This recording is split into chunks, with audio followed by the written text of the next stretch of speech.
The history of the Eastern Roman Empire, aka Byzantium, from the fall of Rome to the fall of Rome number 2, Constantinople, is a story of a constant decadence, losses, and defeats alternating with small rises and successes, which, nevertheless, never brought the country to pre-crisis levels. In its 1,000 years of decline, the margin of strength of the Hellenistic Empire was enormous. There was many such glimmers of hope, and even more opportunities for them. My name is Jacob, and I welcome you to the Synthetic History channel, where we talk about events that didn't happen as if they did. And today I will tell you the story of how the last such opportunity laid the foundation for the rebirth of the empire, and the story of this rebirth, using mod Mayu and Texas 3.0 for Europa Universalis 4. The link to the mod will be in the description. This mod fits much better than vanilla EU4 for my stories, as it has a pretty solid simulation of the world and the processes that was going on in that era. The mod deepens the gameplay a lot, and in short, it turns EU4 into what should have been Victoria 3. So don't be surprised by what is happening on the screen. I will tell you everything you need to know anyway. So, the Phoenix will rise from the ashes in EU4. 1357. The Roman Empire was in a miserable condition. The country was ruined by failed wars with its neighbors and constant internecine strife, shrunk to the size of Thrace, and was under threat of invasion by the Turks. Constantinople, which in the previous century had a population of 500,000, now had not even 100,000. The whole population of the empire, or rather what was left of it, suffered from starvation and diseases. With the unceasing wars, the Greek peasants were not even able to sow and harvest. How did the empire get to this point? To put you in historical context, I would like to begin the story with the last major defeat of the Roman Empire, which effectively ended its existence for more than half a century. The ill-fated Fourth Crusade of 1202-1204. So how could the Crusade have harmed the Christian state? Well, originally the Crusaders were going to invade Egypt, the main economic center of the Islamic world. But because of the fact that out of the planned 30,000 men, only 12,000 arrived to Venice, whose ships it was decided to use, they did not have enough money to pay the Venetians. The Doge of Venice, Enrico Dandolo, offered the Crusaders a simple and effective solution. The then Roman Emperor Alexius III Angelus was a usurper who overthrew his brother Isaac, and the empire itself was in social and political crisis. The latter's fleeing son, also Alexius, fled to Europe and began begging the local rulers for help in restoring power, promising a generous reward. So, it was possible to restore the power of the deposed emperor and receive from him in gratitude the means to continue the crusade. It was decided to do so. In June 1203, the Crusaders sailed into Constantinople and began a brief and fairly successful battle for the city. On hearing the news, Alexius III fled, and the citizens of the capital released the captive former emperor. This by no means suited the Crusaders, for they were then losing the enormous money promised them by his son. Under pressure from the Crusaders, Alexius IV was declared emperor, and for about 5 months there was a joint reign of father and son. The younger Alexius made every effort to collect the sum needed to pay off the Crusaders, so that the population suffered enormously from the extortions. As a result, in January of the following year, the embittered citizens overthrew both emperors. Their relative came to power, and the Crusaders, still in Constantinople, were fed up with it all, and in April occupied and sacked the city. This was the end of the glorious Fourth Crusade. The campaign to Egypt was postponed until the Second Coming. If anything, it was a joke.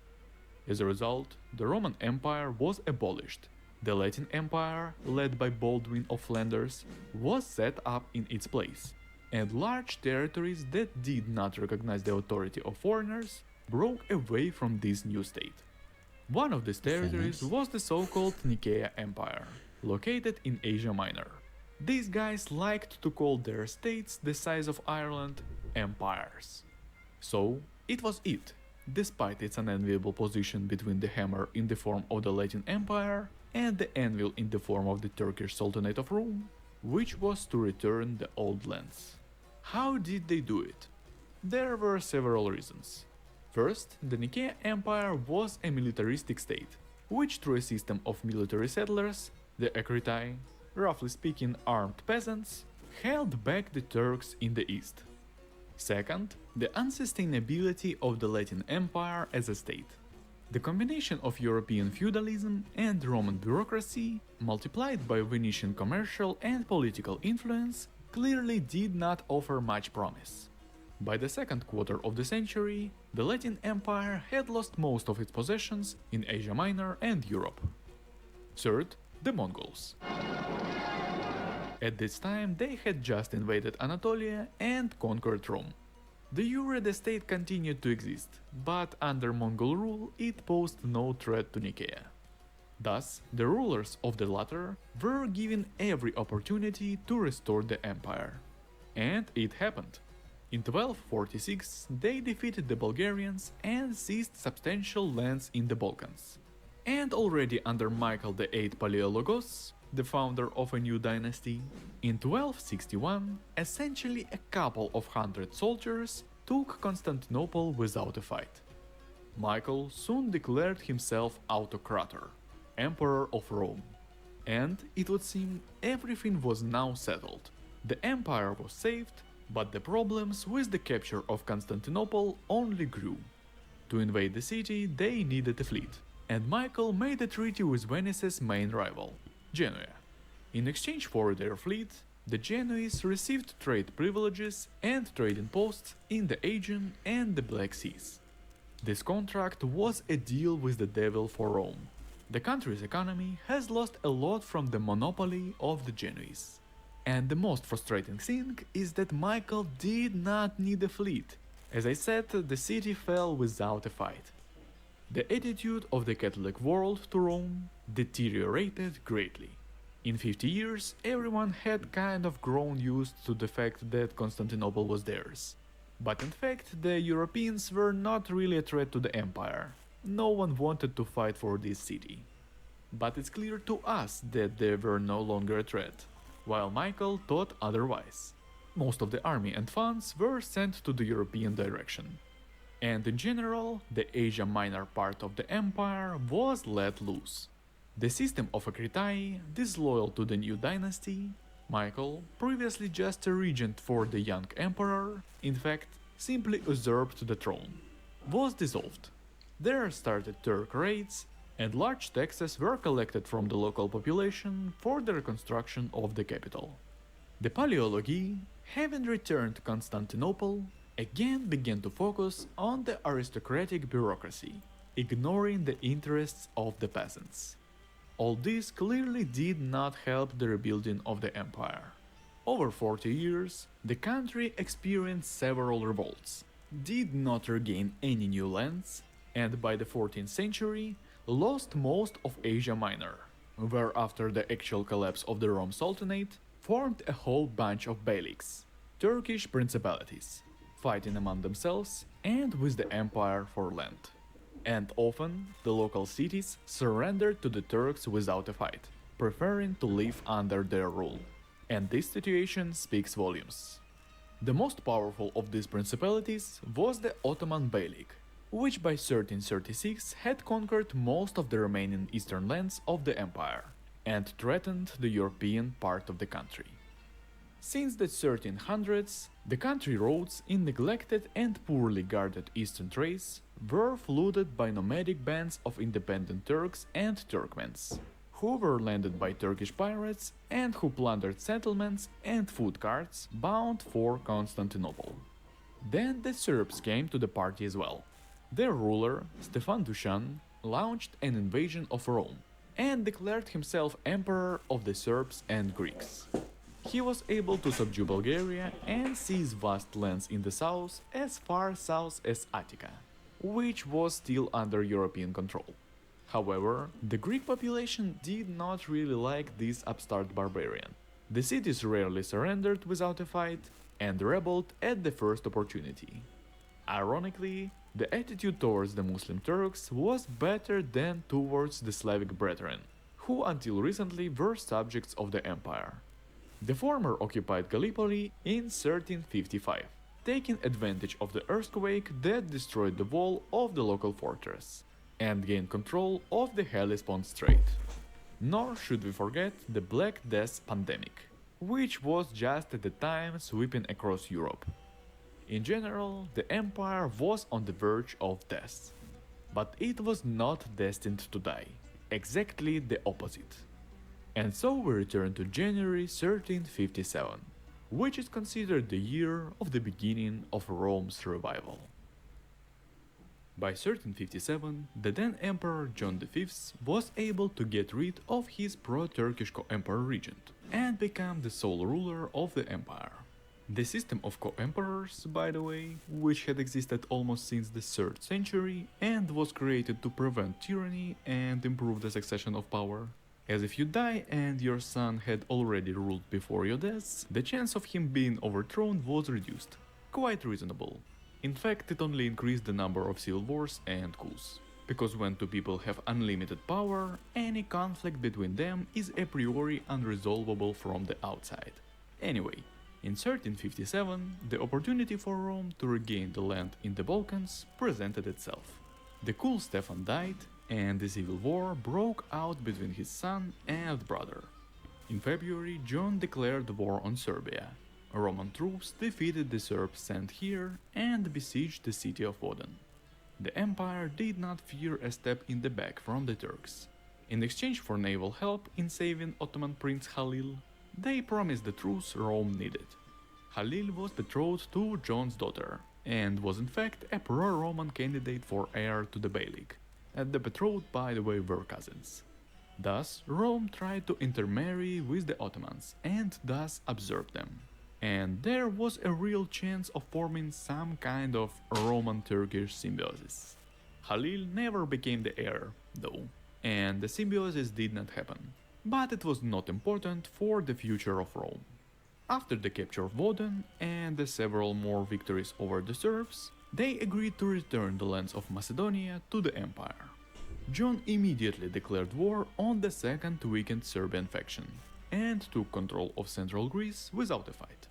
Within 3 years, the empire had regained most of the lands it had lost 10 years earlier.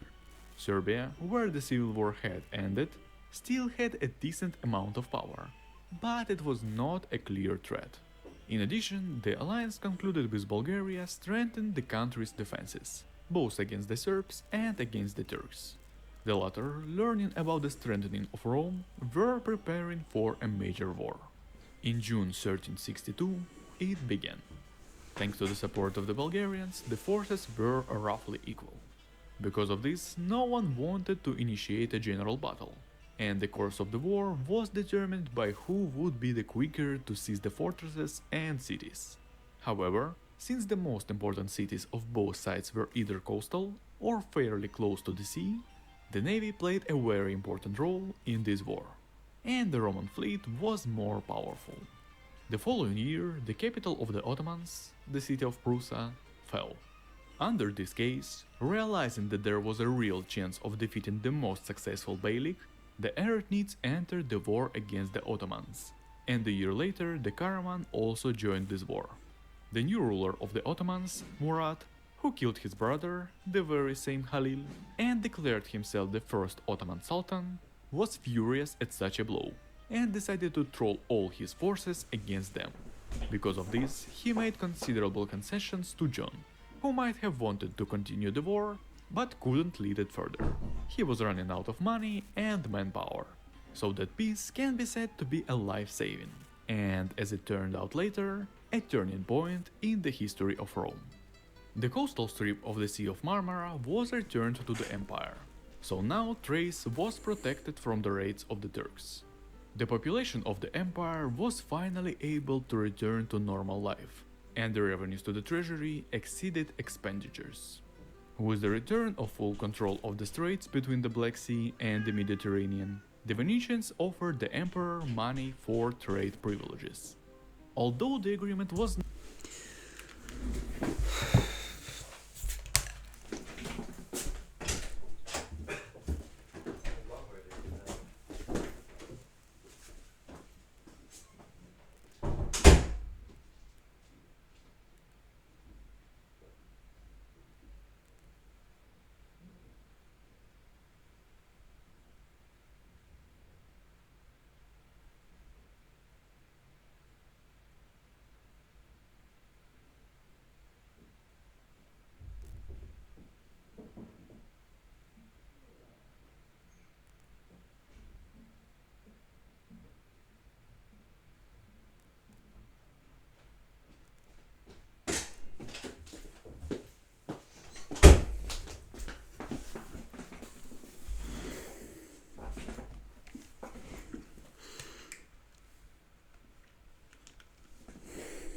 not very profitable in the long term, to say the least. It could be compared to taking out a loan with perpetual interest. Money for economic recovery, especially in agriculture, people were dying of hunger even in rural areas, to say nothing of the cities, were needed now. Besides, the Genoese held a de facto trade monopoly on the Black Sea, so competition was not superfluous. For those who don't know why all traders were so eager to get to the Black Sea, the northern branch of the Silk Road ended there, and from the Genoese ports, such exclusive Chinese goods as silk, porcelain, and plague made their way to Europe. However, it did not take long for these merchant republics to enjoy their privileges, on a historical scale. But for now, let us return from economics to war. By becoming a more or less decent state again, the empire was able to improve the quality of the army. Now it was possible to recruit not just anyone, but to create normal military districts, establish hierarchy, standardize equipment, and so on. In 1370, war broke out with the Catholics, a fragment of the Latin Empire and the Hospitaller Order, for control of the agency. The war lasted 3 years and ended with the battle for the island of Rhodes and the subsequent successful siege of the local citadel. Rome regained Attica and a large part of the coast of Asia Minor, which the order had wrested from the local beyliks. The money taken from them was used to restore the infrastructure of the capital, to complete the reconstruction of the system of military administrative districts, the fiefs, which had been abolished after the Fourth Crusade, and, with the return of the possessions in Asia Minor, to restore the estate of the Acritae on the border with the Turks. In 1380, John, together with Bulgaria, launched a war against Serbia and Wallachia. The Serbs decided to concentrate their efforts on Bulgaria, which was to the advantage of the Romai, who would leave them to fight alone, and themselves went to besiege cities in Macedonia and Albania. In the end, Bulgaria came out of the war weakened and ruined, and the empire returned to its borders before the Serbian invasion. After this victory, John, with a large pool of popular support, reformed the system of succession to the throne. The institution of co-emperors, the cause of many coups and revolts, was abolished at the low level. The election of the emperor, albeit symbolic, was abolished, and the eldest son always became heir to the throne, a familiar practice for European monarchs. That same year, Rome began a new war for the final liberation of the Aegean coast, against the Ottomans, at that time still strong adversaries. Murad was able to defeat the backstabbing beyliks, and the Ottomans became the de facto leaders in Anatolia. But he died, and his rather mediocre son took the throne. This war was fought with mixed success. At first, the Roman armies occupied the territories they wanted and in the following year defeated the armies of the Turks and their allies. But becoming overconfident from their victories, they rushed to defeat the remnants of the Turkish army at the same Nicaea from which the revival of the empire began, and were ambushed there. Because of this defeat, the war dragged on for another 3 years. For the emperor, victory in the war was extremely important. and in order to obtain funds for its continuation, a tax reform was carried out, and trade privileges were sold to another Italian republic, Ancona. Several more battles followed, in which the Romans won, and with the besieging of Ankara, the Turks agreed to a peace treaty by which they gave up their coastal lands and paid Rome a hefty contribution. Making the most of the alliance with the Bulgarians, John broke it. After all, the Bulgarians were as yesterday subjects of the empire as were the Serbs, and having finally gained strength, Rome was preparing to bring Bulgaria back into its fold. Poland, the dominant power in Eastern Europe, had by then become Rome's new ally. In 1389, it was the turn of Venice, which was at war with Mamluk Egypt over Cyprus and was unable to offer resistance. By 1391, the entire Peloponnesus and the islands in the Aegean were under imperial control, and with the conquest of Crete, the Venetians gave up all their possessions in the region. Greece was completely freed from the influence of the Catholics. Into liberated lands, Orthodox monasteries, the centers of culture and urbanization of the time, were restored. During the war, by the way, there was a change of ruler in the empire. The emperor became John's grandson, also John, the Sixth, called the Righteous, in the sense that he carried out significant reform in legislation, as well as increased the rights of townspeople and merchants. The following year, with the support of Poland, John declared war on Bulgaria. The latter had no chance of victory. Within 2 years, they had lost all their territories, at least in Bulgaria itself. The help of Poland was even redundant. This is confirmed by some written sources, which stated that after the war, John, learning about the damage that the Polish army had caused by plundering the local population, said that calling them into this war was a mistake. Well, even great rulers make mistakes, and he was only 17 at the time. In any case, it was a success. Rome reached the Danube River.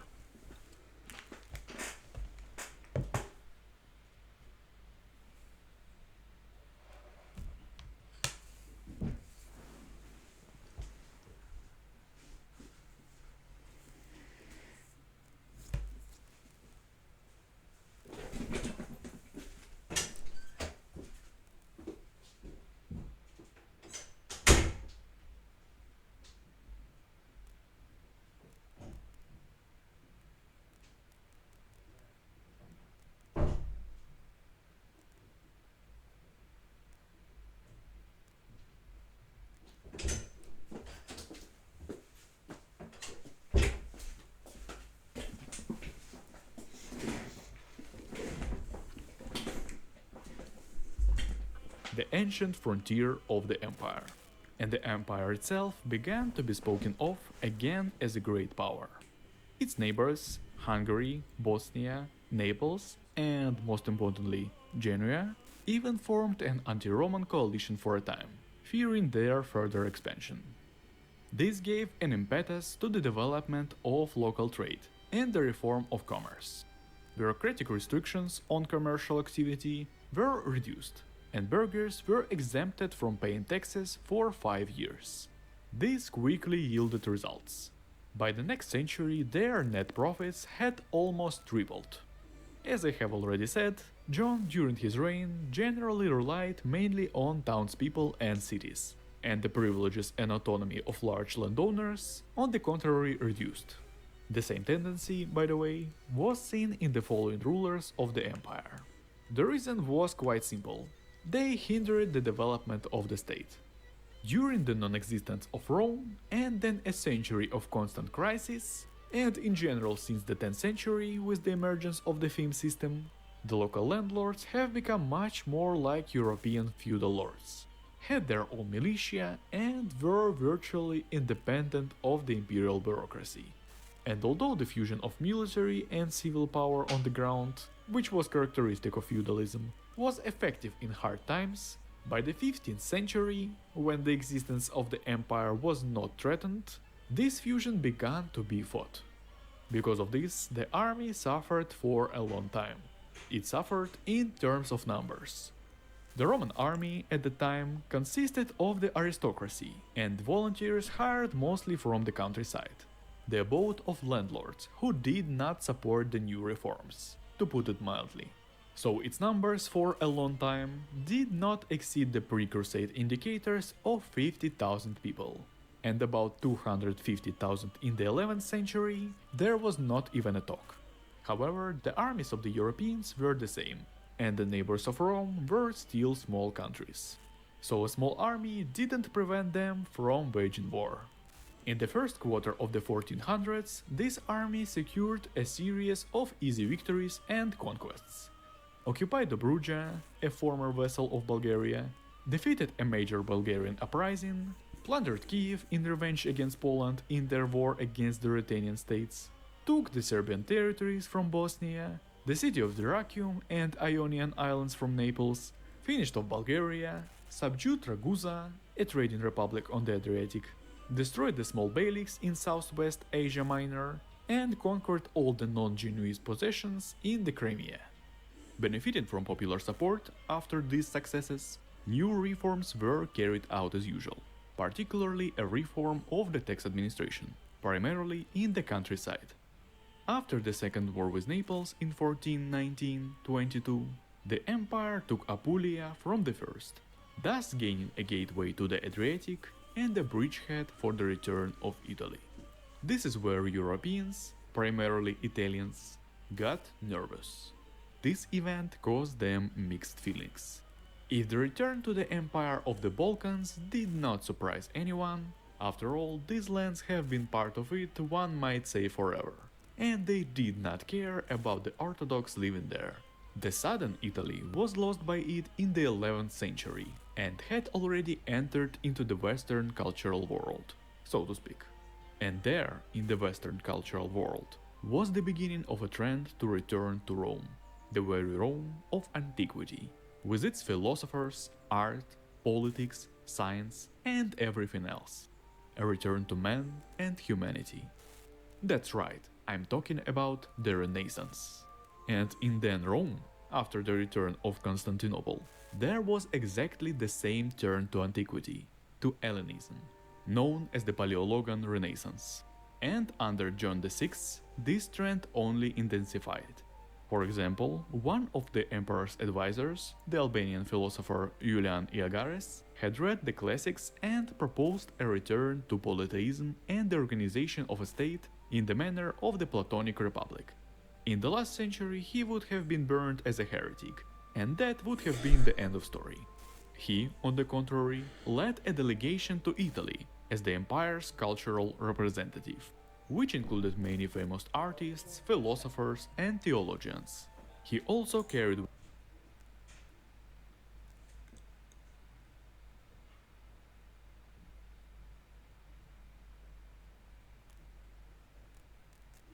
with him copies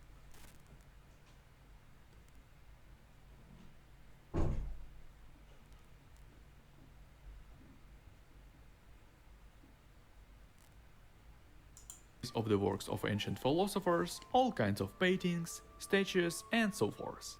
The purpose of the delegation was to show that the empire, if not superior to them in terms of culture, then at least was with them, so to speak, on the same wave, that they were the very Rome to which the Italians aspired. Of course, this statement was not very close to the truth.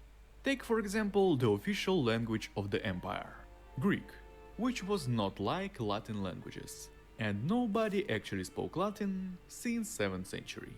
In any case, the delegation was successful and gave its fruit.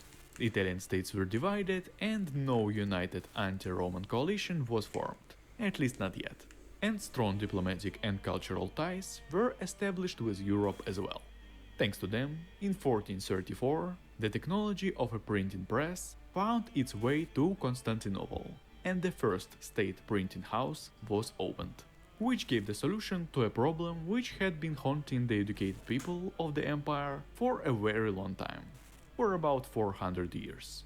And the problem was that the Greek colloquialism, used in everyday life, differed from the written language to such an extent that they could be called different languages. So how did the printing press help solve this problem? Well, here's how. The printing press makes it much easier to create literature, and therefore increases literacy rates, which means more people can get those loosey elites to stop using the archaic written language by distributing books in vivid vernacular. The process stretched on for another century though, and we'll go back to the 15th century. Nothing now hindered the empire in its war against Genoa for control of the Black Sea. In 1427, with the support of Poland, the emperor declared war on them. Genoa was supported by Naples and Milan. After quickly capturing the overseas possessions of Genoa, by which time the Roman troops had already acquired decent artillery, they defeated the Milanese troops in Ragusa and began to chase the retreating straight to Milan, by land, because the combined power of the fleet of Genoa and its allies was higher. There they finished them off and began laying siege to the Milanese cities, with their subsequent sacking. In the process, the Poles joined the party, sacking the city of Milan itself, then the largest city in Italy. In the aftermath, because of these lootings, Milan would lose its status as a major power in the region, and the idea of sacking cities that would not become part of the empire after the war would be integrated in imperial military tradition for at least another century. Having finished with Milan and shaken off a good tribute from it, the imperial army began a siege of Genoa, demanding recognition of the de facto transfer of their dominions to imperial control. The Genoese did not agree, and only with the fall of the city, and yes, you guessed it, its sacking, did they acknowledge the new reality. The Aegean and the Black Seas were liberated from the presence of Europeans, and the huge amount of money and various valuables looted by the soldiers, most of which they kept for themselves, accelerated the development of agriculture, as strange as that may sound. As I said, the soldiers were mostly former peasants, usually second or third children, and they spent the money they got from the military campaigns to buy land from the landlords. This allowed for the cultivation of previously abandoned land. In addition, the state itself attracted settlers to Asia Minor, because it was preparing to expand eastward.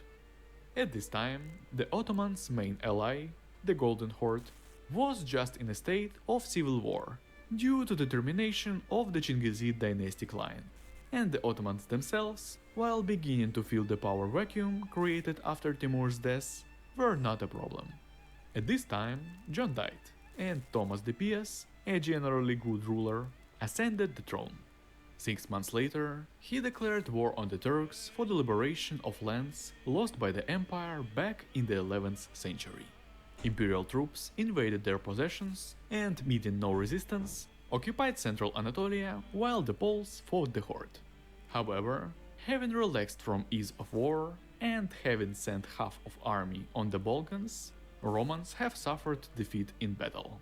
After that defeat, a peace was made with Ottomans, by which these territories were liberated. Well, I wouldn't exactly call it liberation. If one could say so about the Greek-populated territories of Trebizond, then central Anatolia had been already Turkized, and more importantly, Islamized by that time. And replacing Islam with Christianity is considerably more difficult than doing the opposite. Because explaining to a person that a new patch, so to speak, was released on his religion, forbidding to drink alcohol and eat pork, and forcing him to pray in the direction of a certain part of the world, I am exaggerating now, but you understand, is more difficult than telling a person that this patch was a hoax, and that he had spent his whole life wrong. So the methods that different parties used to convert people from one religion to another differed as well. Islam used methods of non-violent coercion, increased tax rates, a ban on holding any political office, owning weapons, and so on. That is, ordinary people lived tolerably well, in fact. And in the territories reclaimed from the Ottomans, where the Turks had been ruling for centuries, a third of the population was still Christian. The Christians, in our case the Orthodox, did the opposite. The ordinary people were forced to change religion under threats of dispossession, deportation, or murder, so that the imperial army often had to suppress the local Muslim riots. But in politics and the court, the talented Muslims got without problems. So in Asia Minor, a process similar to the Spanish Reconquista began. A gradual reconquest of the former lands of the empire with subsequent Romaization. And the Islamic world responded by forming a defensive alliance against them.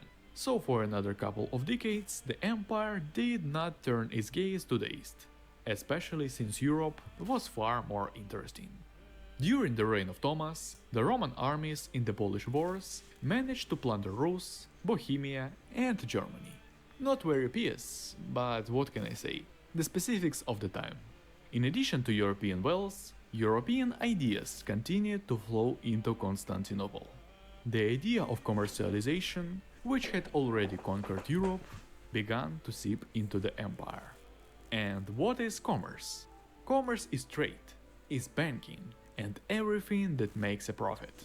It may seem commonplace nowadays. Capitalism is at full force these days. But for Christianity, giving money at interest was considered a sin, and a rich man who was not a nobleman was in fact a sinner.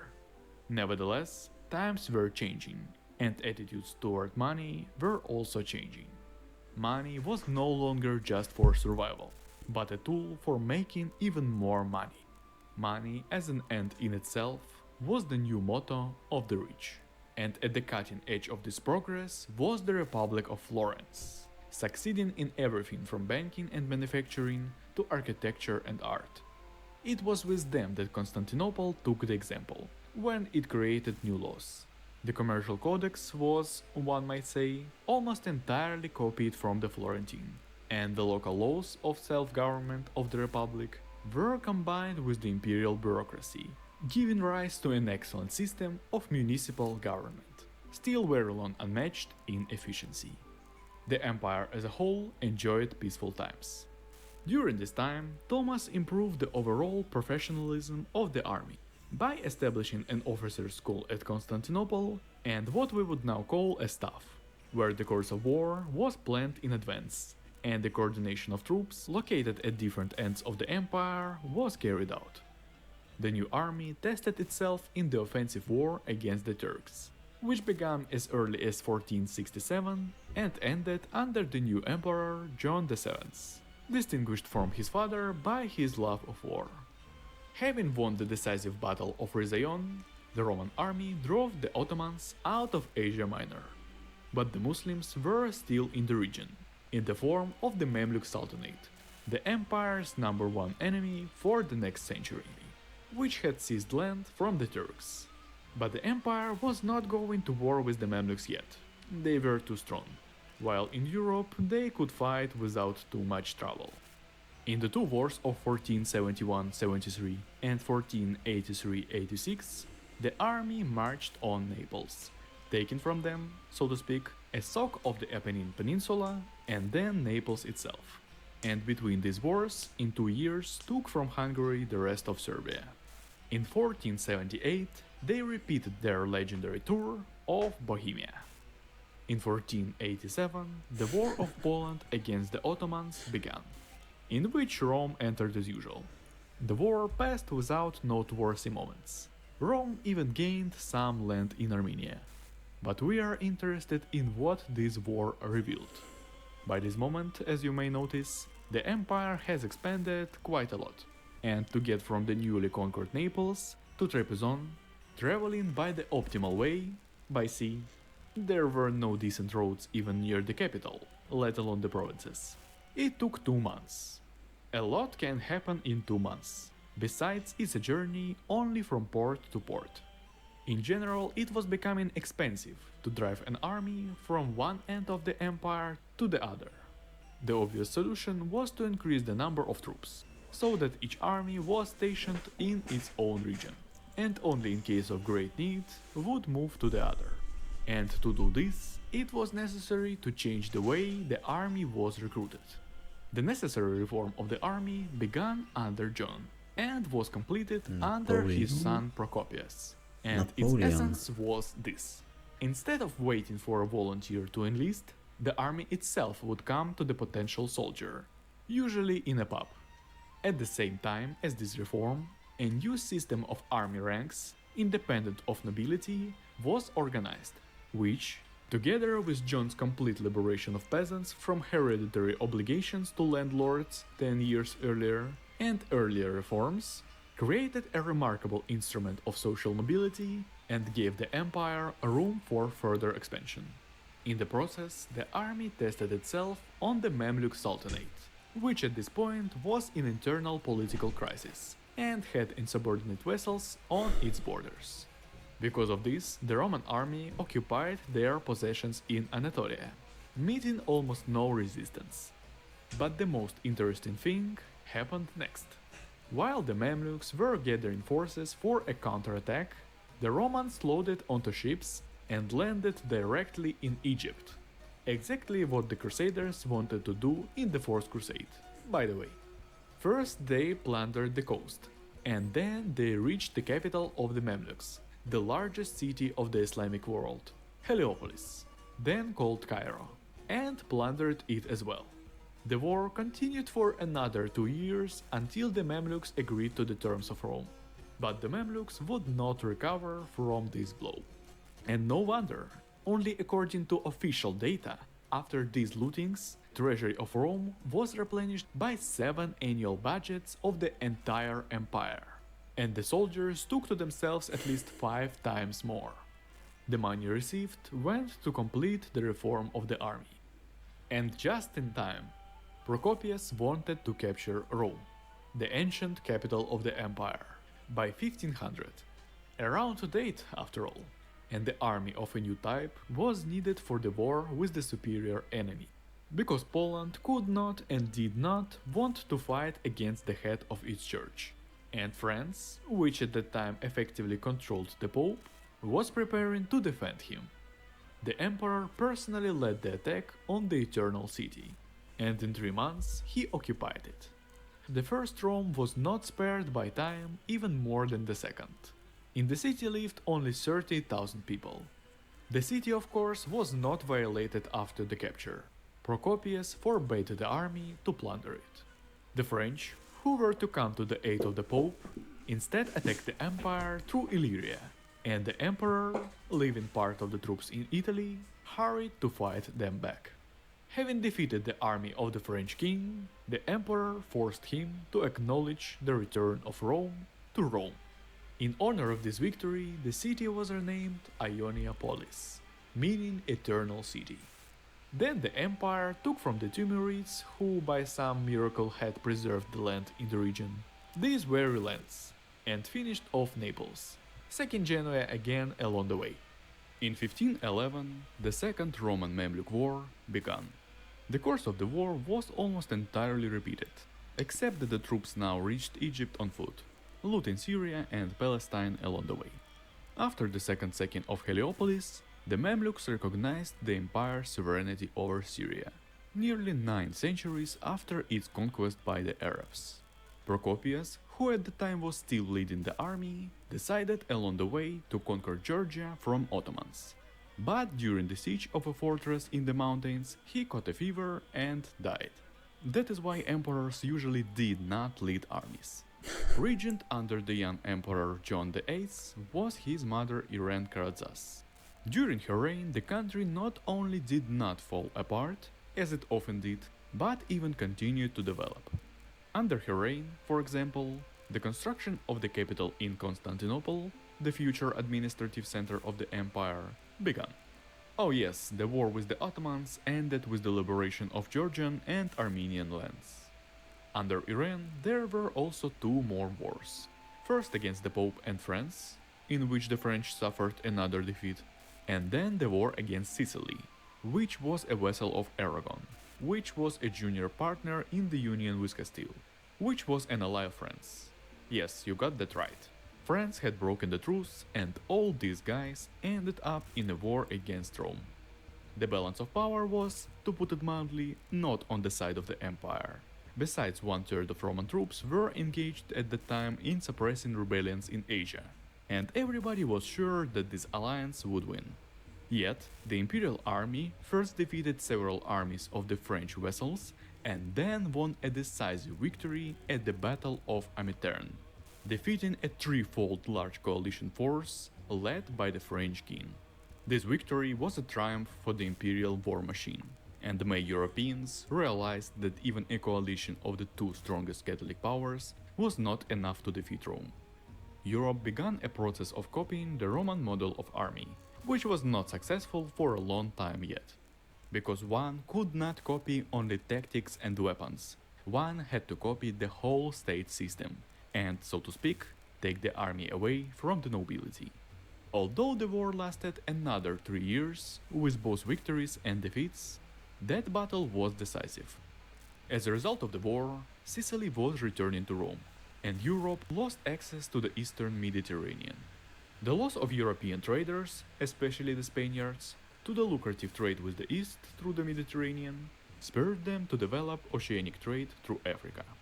This war also had a significant impact on John VIII, who became a full-fledged emperor during its course. Imagine that you are 14 years old. You are the ruler of an empire on the rise, and you get the news that 25,000 of your soldiers defeated 75,000 enemy soldiers. What will you think of? You will probably think that with an army like that, you can fight anybody and achieve something great. Also, consider the fact that you spent your childhood surrounded by the clergy and became a fanatic of the faith. What great thing was there to accomplish? The answer is to restore the pentarchy. And what is pentarchy? It's such an ancient concept, developed back under Justinian I, that was for the time 1000 years ago, according to which the five patriarchs of the Christian Church, located in Rome, Constantinople, Antioch, Jerusalem, and Alexandria, led the entire Christian Church.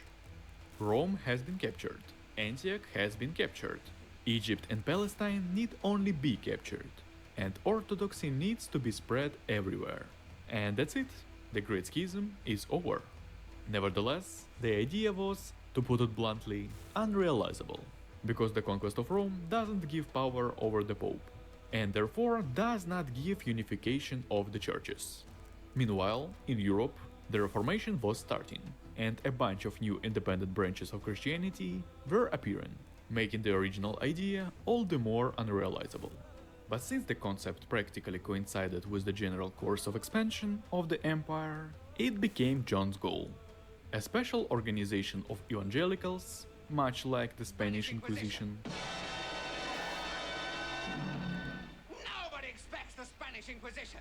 Was established in 1530 to spread orthodoxy, and much of the money spent under John's predecessors on all sorts of idlers and freeloaders, artists, sculptors, philosophers, and so on, was diverted to finance this organization. The Renaissance was coming to an end. In the same year, the emperor declared a holy war against the Mamluks for the return of Jerusalem and Alexandria. The Romans again marched through Palestine and Egypt, plundering everything in sight. After that, their army went to Tunisia and looted it too. At the same time, John declared war on Hungary, and then, after defeating its army, on Croatia, because he could afford it. The war with the Hungarians ended first, after the Romans sacked Venice, then part of Padua, an ally of Hungary.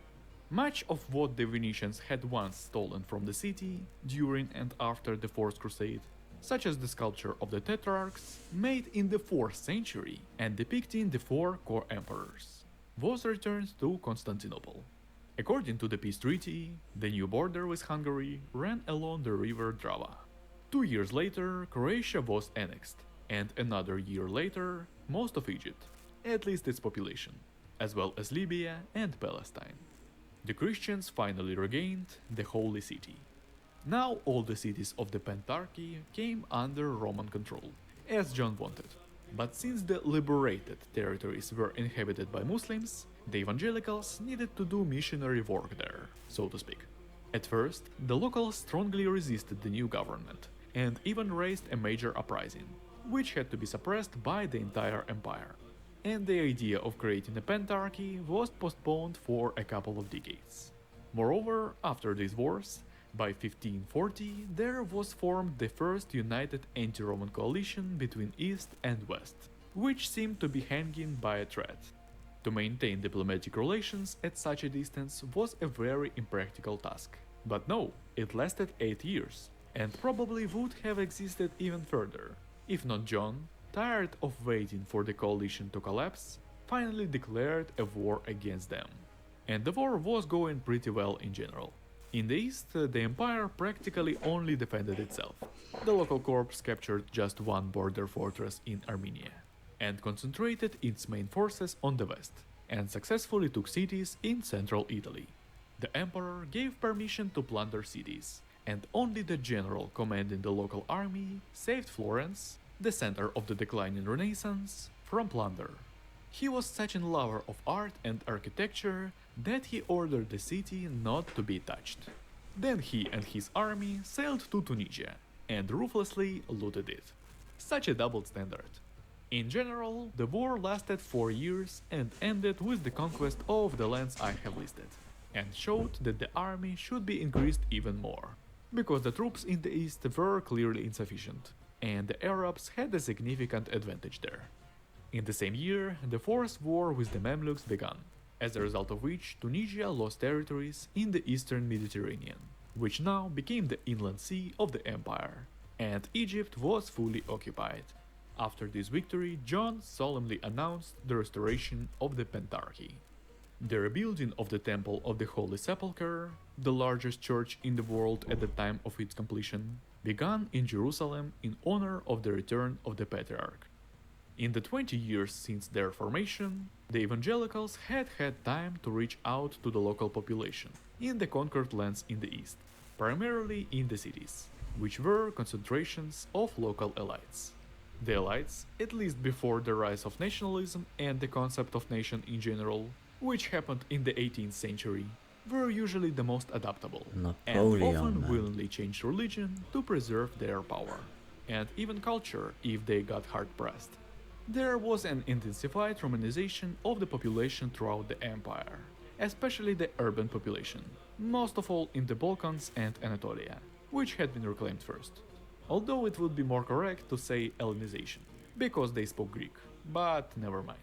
In this process, by the way, the printing press helped a lot, or rather the monopoly of Greek on the printing of books. Constantinople during this time again became the largest city in Europe, although even more time was needed to return to its former size. However, not everything was as rosy as it seemed at first glance. As I said, the Pentarchy is the 5 patriarchs, and from the Orthodox point of view, the Pope was simply the Patriarch of Rome, first among equals, but equals nonetheless. This, by the way, was the main disagreement between Orthodoxy and Catholicism. So, when the Pentarchy was restored and a new Patriarch was planted in Rome, as in the rest of the cities of the Pentarchy, from the point of view of Catholics, this meant that the Orthodox chose a new Pope. That was, from their point of view, the anti-Pope. If all the previous antics of the Romans they have tolerated, and even the conquest of Rome, as we have understood, they have swallowed, but the direct interference in religion they could not tolerate. Of course, in many respects the threat was exaggerated, because it would be extremely difficult for Rome to hold the European territories, even if it did conquer them. Well, Italy was easy to hold, anyway. But Europeans had to rally around some cause, because from their point of view, the empire was already at the doorstep, and had already defeated not one coalition. And although the Reformation was underway in Europe, especially in the north, and those Christians didn't care about the popes, the rest were getting ready to reconquer Rome. A new crusade was brewing, in which Spain, France, Hungary, Savoy, and Austria were getting ready to participate, while Poland decided not to take part in a future war on any side. Another problem was that during John's reign, the church had greatly increased its influence, and in the most important place, in the minds of the people. The fact that the religious authorities in Rome were in communion with the secular authorities was good for the state, as they could use all their advantages for free. But it also meant that it was much more difficult to get rid of their influence on the secular authorities. This led to the suppression by the state of ideas related, for example, to the development of science. However, there were a few centuries before this, and the problem could have been solved during this time. But that's another story. I have told you more than 200 years of Byzantine history, from the moment of its seemingly final fall, to the rebirth and the return to its former greatness, with an open ending, because I don't plan to continue, rather than continue. Because making a story about the constant development of something is boring and unrealistic, and making up crises and falls for the country I play for doesn't allow me my perfectionism. But if under this video now I will say a totally unrealistic number of likes to not make a sequel, say 15,000 likes, then I will make a sequel. What will happen to the Empire you can think of yourself, and write your thoughts in the comments. Will the Empire beat back the Crusade? Will it stay within the same borders? Or will it try to reclaim the lands of the Roman Empire when it was at its peak? Or will it remember the legacy of Alexander the Great and go east? Or maybe repeat the past of the Ottoman Empire and become the sick man of Europe? There are many variations. You can also write your general impressions of the video. This is the first time I've made it this long. Whether I narrated it too thoroughly and boringly, or on the contrary, I can give even more attention to the details. You get the idea. See you in the next story. Jacob was with you, and with that, I say goodbye.